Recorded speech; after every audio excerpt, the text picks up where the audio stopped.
Hello guys, welcome back to my channel প্রমিসমা world. অনেক অনেক স্বাগত। তোমরা দেখতেই পাচ্ছ আমি এখন চলে এসেছি নতুন একটা জায়গায়। এটা হচ্ছে আমাদের দুর্গাপুরের ডেয়ারি কালী মোড়। আর এখান থেকে আমরা সোজা যাব হচ্ছে বজরংবলীর মন্দিরে। এখানে আমার বাবাই চলে এসছে, রেডি হয়ে গেছে। আর এখানে দেখতেই পাচ্ছ প্রমিত চ্যাটার্জি কার পার্কিং করে দিয়েছে। এবার আমরা যাব হচ্ছে বজরংবলী মন্দিরে। তো আজকে এত সুন্দর করে রাস্তায় ডেকোরেশন করা হয়েছে কারণ বজরংবলীর মন্দিরে আজকে বাৎসরিক রয়েছে।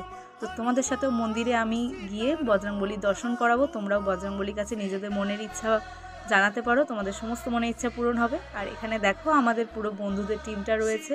আমরা সবাই একসাথে অনেকদিন পর দেখা করে খুব আনন্দ করলাম। এখানে অনেক ভিড় হয়েছিল। আর দেখো প্রভু বজরংবলী, সবাই প্রণাম করো, নিজেদের মনের ইচ্ছা প্রভুকে জানাতে পারো। এই যে আমরা এখানে বসে রয়েছি, অনেকক্ষণ সময় কাটালাম। এরপরে আমরা যাব হচ্ছে মহাপ্রসাদ গ্রহণ করতে। তো প্রসাদের মধ্যে কী কী মেনুতে রয়েছে সেটাও তোমাদের সাথে শেয়ার করব। কন্টিনিউ ভিডিওটার সাথে থাকো। আর আমার হাজব্যান্ড এখন বেবিকে শিখিয়ে দিচ্ছে বদমাশি না করতে। তো চলো দেখো, দেখতে পাচ্ছ এখানে খিচুড়ি দিয়ে দিয়েছে, তার সাথে হচ্ছে পাঁচমিশালি একটা তরকারি।